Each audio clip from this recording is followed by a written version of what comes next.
बिस्मिल्लाहिर्रहमानिर्रहीम अस्सलामु अलैकुम। आपको इन्फो टीवी में खुशामदीद कहते हैं। उम्मीद करते हैं कि आप सब खैरियत से होंगे। आपकी ईद की छुट्टियां जो हैं वो अच्छे से गुजर रही होंगी और किसी का भी गोश्त खाकर पेट ख़राब नहीं हुआ होगा और सब ने जो है एतदाल में रहते हुए गोश्त खाया होगा। तो ईद की छुट्टियां तो आपने गुजारनी हैं, तो क्यों ना कुछ बात कर ली जाए आपके करियर पर, क्यों ना कुछ बात कर ली जाए एक ऐसी अपॉर्चुनिटी की जो आपको सेंट्रल यूरोप के कंट्री में लेकर जाएगी, जिसका नाम है ऑस्ट्रिया। ऑस्ट्रिया के बारे में तो आप सब जानते होंगे। आज हम बात करने वाले हैं उसके जॉब सीकर वीज़ा के बारे में कि आप जहाँ वहाँ पर जाकर जो है जॉब सर्च कर सकते हैं और अपना जो है वहाँ पर अपना ग्रीन कार्ड जो है वो ले सकते हैं, वहाँ पर सेटल हो सकते हैं। जॉब सीकर वीज़ा क्या होता है? जॉब सीकर वीज़ा जो है मुख्तलिफ़ कंट्रीज़ जो है फ्राहम करती हैं, जिसपे क्या होता है, आप उस वीज़ा पर जो है वहाँ पर जाते हैं, जाकर जॉब ढूंढते हैं और उसके बाद आपको पीआर मिल जाती है। ऑस्ट्रिया के वर्क वीज़ा की अगर इसकी बात करें, जो कि जॉब सीकर वीज़ा है, ठीक है, वो उसके कुछ पॉइंट सिस्टम होते हैं, जिसमें से आपको मैक्सिमम 70 पॉइंट जो हैं आपको लेना होते हैं और 70 पॉइंट अगर आपके हो जाते हैं तो आप अप्लाई कर सकते हैं। मुकम्मल डिटेल आपको मिलेगी, तो वीडियो के साथ बने रहिएगा। वीडियो को शुरू से लेकर एंड तक देखेंगे तो ही समझ आएगी किस तरह से अप्लाई करना है, कौन कौन सी रिक्वायरमेंट है, पॉइंट कौन से हैं। तमाम चीज़ें आपको यहीं पर इसी वीडियो में मिल जाएगी। आप इस वक्त मौजूद हैं उनकी ऑफिशियल वेबसाइट पर, जो ऑस्ट्रिया की इमिग्रेशन की जो वेबसाइट है उस पर मौजूद हैं। जैसा कि आप देख सकते हैं, इसमें लिखा हुआ है कि हाईली क्वालिफाइड वर्कर्स या स्किलफुल वर्कर्स, ठीक है। उसमें यहाँ पर उन्होंने लिखा है you can apply for a red card with the competent residency authority in Australia.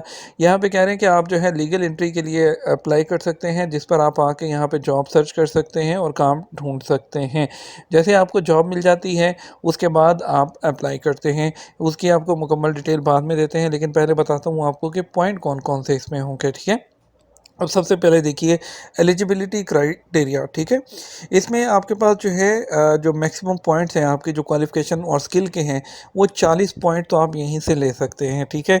अगर तो आपने कोई ग्रेजुएशन की है, ठीक है, जो कि 4 इयर्स की ग्रेजुएशन है, किसी इंस्टीट्यूट से की है, तो आपको 20 पॉइंट उसके मिल जाएंगे। अगर आपने मैथ, ठीक है, आईटी, नेचुरल साइंस या टेक्नोलॉजी में की है, तो फिर आपको 30 पॉइंट मिल सकते हैं। अगर आप डॉक्टर हैं या पीएचडी है, आपके पास कोई ऐसी डिग्री है जो पोस्ट डॉक्टरेट डिग्री है, तो फिर पूरे के पूरे 40 पॉइंट आपको मिल सकते हैं। अगर आपकी सैलरी पिछले साल में जो है 50,000 से 60,000 तक होगी, तो आपको 20 पॉइंट मिल सकते हैं। अगर आपने एक साल के अंदर 60 से 70,000 का अर्न किया है, तो आपको 25 पॉइंट मिल सकते हैं, और अगर 70,000 से ज़्यादा है आपने अर्न किया, तो आप यहाँ पे 30 पॉइंट ले सकते हैं। ये तमाम चीज़ें हैं जिसमें आप मैक्सिमम 40 पॉइंट तक इनमें से ले सकते हैं। उसके बाद अगर आपके पास कोई रिसर्च या इनोवेशन एक्टिविटीज़ हैं, तो उसके 20 पॉइंट होते हैं। अगर कोई अवार्ड आपको या प्राइजेज़ मिले हुए हैं रिकॉग्नाइज्ड, उसके 20 पॉइंट आपको मिलेंगे। वर्क एक्सपीरियंस जो है, ठीक है, उसमें आपको जो है वर्क एक्सपीरियंस के मैक्सिमम 20 पॉइंट हैं। वर्क वर्क एक्सपीरियंस जो है पर हाफ ईयर 1 पॉइंट होता है, और 6 months of work experience in Austria उसके 10 पॉइंट है, अगर आपके पास को वहाँ का एक्सपीरियंस है तो। उसके बाद अगर आपको कोई ज़ुबान आती है, जैसे कि इंग्लिश ज़ुबान आती है, उसका आपको अगर तो कोर्स किया हुआ आपने आइट्स वगैरह है, तो उसके आप 5 पॉइंट्स ले सकते हैं। जर्मन लैंग्वेज आती है तो उसके भी आपको 10 पॉइंट मिल सकते हैं। फ्रेंच लैंग्वेज भी आती है तो उसके 5 पॉइंट हैं। अगर स्पेनिश लैंग्वेज आती है तो उसके 5 हैं। उसके बाद बोस्नियन, क्रोशियन, सर्बियन लैंग्वेज अगर आती है तो उसके भी आपको 5 पॉइंट मिल सकते हैं। उसके बाद अगर आपकी एज अगर 35 साल तक है, तो आपको जो है वो 20 पॉइंट मिलेंगे। अगर आपकी एज 40 साल तक है, तो आपको 15 पॉइंट मिलेंगे। अगर आपकी एज जो है वो 45 से ऊपर है, तो आपको 10 पॉइंट मिलेंगे, ठीक है। अब आप ये देखते जाइए, इन सब में से आपने 70 पॉइंट पूरे करने हैं। अगर आपने स्टडी की है कोई ऑस्ट्रिया के अंदर, तो आपको 10 पॉइंट उसके मिल जाएंगे। उसके बाद अगर आपके पास जो है डिप्लोमा है, कोई प्रोग्राम है, और उसके आपको 5 पॉइंट मिल सकते हैं। और कंप्लीट डिप्लोमा प्रोग्राम है, ये वहाँ का है जो, और बैचलर या मास्टर है आपके पास ऑस्ट्रिया का, तो उसके मज़ीद जो है वो 10 पॉइंट हैं। अब देखिए टोटल ये 100 पॉइंट हैं, इसमें से आपने 70 पॉइंट जो हैं आपने लेने हैं। अब उसके बाद होता है कि आप अप्लाई कहाँ पे करेंगे। यहाँ पे क्लियरली देखिए लिखा है कहाँ पे अप्लाई करना है। आपको जो है इसको डी कैटेगरी वीज़ा कहते हैं, जॉब सीकर वीज़ा। अगर आप इनमें से आपको लगता है कि आपके तमाम 70 पॉइंट्स आपके पूरे हैं, तो आप जो है ऑस्ट्रियन जो एम्बेसी या कॉन्सुलेट है, जिस मुल्क में भी आप रह रहे हैं, उसकी जो अगर जहाँ पे आपकी नेशनलिटी है या रेजिडेंट है, जैसे कि आप सऊदी अरब के अंदर हैं, तो आप सऊदी अरब के अंदर इनके जो कॉन्सुलेट है जो जद्दा कौंसलेट या इनकी जो एम्बेसी है रियाद में, उसमें आप अप्लाई करेंगे। तमाम डॉक्यूमेंट के साथ आप जो है वहाँ पर जो है आप अपॉइंटमेंट लेकर आप जाएंगे और आप इस वीज़ा के लिए अप्लाई करेंगे, ठीक है। और यहाँ पे देखिए, if you entered Austria under a visa-free regime, you don't need a job seeker visa. If you find a job material, जो तो इसके लिए है कि अगर आप ऑलरेडी वहाँ पे होते हैं और आपको जॉब चेंज करने की ज़रूरत नहीं है, आप डायरेक्ट जो है उसको पीआर में कन्वर्ट करवा सकते हैं।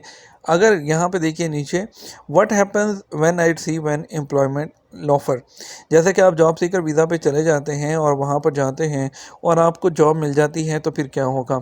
उनका कहना है कि जैसे ही आपको कोई एम्प्लॉयमेंट ऑफर या वर्क कॉन्ट्रैक्ट मिल जाएगा आपके वीज़ा के दौरान, तो आप red card with competence residence authority वो अप्लाई कर सकते हैं। यानी कि ये जो उनकी रेजिडेंस अथॉरिटी है, प्रोविंशियल गवर्नर जो उनकी ये जो अथॉरिटी है जहाँ पर, तो मजिस्ट्रेट, वहाँ पर आप अप्लाई कर सकते हैं अपनी पीआर के लिए, ठीक है। उसको ये कहते हैं रेड कार्ड, ठीक है। यानी कि आपको जो इसको आप पीआर ही कह लीजिए, आपने जो है वहाँ पर उसको अप्लाई करना है तो आपको वो मिल जाएगा। अब बात आती है कि इसके लिए डॉक्यूमेंट कौन कौन से चाहिए होते हैं अप्लाई करने के लिए। आप एम्बेसी में जाके कौन कौन से डॉक्यूमेंट हैं जो आप सबमिट करेंगे। इसमें सबसे पहले तो आपके पास वैलिड ट्रैवल डॉक्यूमेंट होना चाहिए। देखिए, आपका जो पासपोर्ट होता है उसको ट्रैवल डॉक्यूमेंट कहते हैं, वो आपका वैलिड होना चाहिए एटलीस्ट 6 मंथ्स के लिए। आपके पास पासपोर्ट साइज़ की पिक्चर होनी चाहिए जिसकी डायमेंशन 45x35 mm की हो, 6 माह से ज़्यादा पुरानी नहीं होनी चाहिए, ठीक है। उसके बाद आपके पास जो है वहाँ पे रहाइश का कोई प्रूफ होना चाहिए कि आप वहाँ पर जाकर किस तरह से रहेंगे, किस तरह सर्वाइव करेंगे। उसके बाद आपके पास हेल्थ इंश्योरेंस होनी चाहिए, ठीक है। उसके बाद आपने जो है अपनी जो स्टेटमेंट्स हैं वो दिखानी है कि आप वहाँ पर जॉब जब ढूंढेंगे तो आपके पास कौन से सोर्सेज हैं, पे स्लिप है, पे सर्टिफिकेट है, debit card, credit card, bank statement, कि आप अपना ख़र्चा किस तरह से पूरा करेंगे वहाँ पर जब आप जॉब ढूंढेंगे रहते हुए, तो आप यहाँ पर अपनी बैंक स्टेटमेंट भी उनको देंगे, ठीक है। उसके बाद आपको जो है कुछ एग्जामिनेशन और इंडिविजुअल क्राइटेरिया जो पॉइंट सिस्टम के लिए वो भी सबमिट करना होते हैं। यहाँ पे लिखा है कि डॉक्यूमेंट, ग्रेजुएशन के document, furnishing proof of successful completion of a 4 year programme at university, यानी कि अगर आपने बैचलर किए हैं 4 ईयर्स का तो आपको उसकी जो है तमाम डॉक्यूमेंट देना होंगे। और उसके बाद आपने document reflecting the status of the university, यानी कि आपने जो यूनिवर्सिटी का स्टेटस है कि वो अप्रूव्ड यूनिवर्सिटी है कि नहीं है वो भी देना होगा। और उसके बाद जो प्रूफ ऑफ हैबिलिएशन वो देना होगा। अगर आप किसी सीनियर लेवल की पोजीशन पे जॉब करते रहे हैं तो आपको उसका ग्रॉस एनुअल सैलरी जो उसकी है, जो टैक्स असेसमेंट है या पे सर्टिफिकेट वगैरह है वो भी देना होगा। अगर आप रिसर्चर्स हैं, कोई रिसर्च इनोवेशन वगैरह आपने की हुई है तो आपको उसके प्रूफ देना होंगे। अगर कोई अवार्ड मिला है तो उसका प्रूफ देना होगा। वर्क एक्सपीरियंस है तो आपको उसके अपना वर्क एक्सपीरियंस का लेटर देना होगा। अगर आप लैंग्वेज स्किल के पॉइंट्स मांग रहे हैं तो उसके लिए आपको आइट्स वगैरह अगर आपने कोई किया हुआ है या कोई दूसरी लैंग्वेज की है तो आपको उस लैंग्वेज का सर्टिफिकेट देना होगा। अगर आपने ऑस्ट्रिया के अंदर स्टडी की है तो आपको वहाँ के भी डॉक्यूमेंट प्रोवाइड करने होंगे। उम्मीद करते हैं आपको समझ आ गई होगी। बाकी जो है इसके लिए जो है इस पे मुकम्मल, अगर आपको फिर भी कोई समझ नहीं आती, जॉब सीकर की जो वीज़ा की फ़ीस है वो भी यहाँ पे देख लीजिए 150 जो यूरो होती है, ठीक है। उसके बाद जब रेड वाइट कार्ड वहाँ पे जॉब मिल जाती है, पीआर अप्लाई करते हैं तो उसकी एप्लीकेशन 120, ग्रांटिंग 20, यानी कि छोटे छोटे चार्जेस होते हैं उसके, ये अप्लाई करना होता है। बाकी फॉर्म जो होता है वो देखिए यहाँ पर ही मौजूद है जॉब सीकर वीज़ा का, ये आपने जो इसको डाउनलोड कर लेना है, इसको फिल करना है। फिल करने के बाद जो डॉक्यूमेंट बताए गए हैं उस डॉक्यूमेंट को अटैच करना है और एम्बेसी में सबमिट करना है। इसके लिंक जो है, ये फॉर्म का लिंक और इसका लिंक आपको दोनों नीचे मिल जाएंगे। ये फॉर्म आप देख सकते हैं, ये फॉर्म उनका है जो आपने फिल करना है, ठीक है। फिल करके अपने तमाम डॉक्यूमेंट्स जो है इसके साथ लगा देने हैं। उम्मीद करते हैं वीडियो पसंद आएगी। वीडियो को लाइक और शेयर भी कीजिएगा। आपके कीमती वक्त का शुक्रिया। अस्सलाम वालेकुम।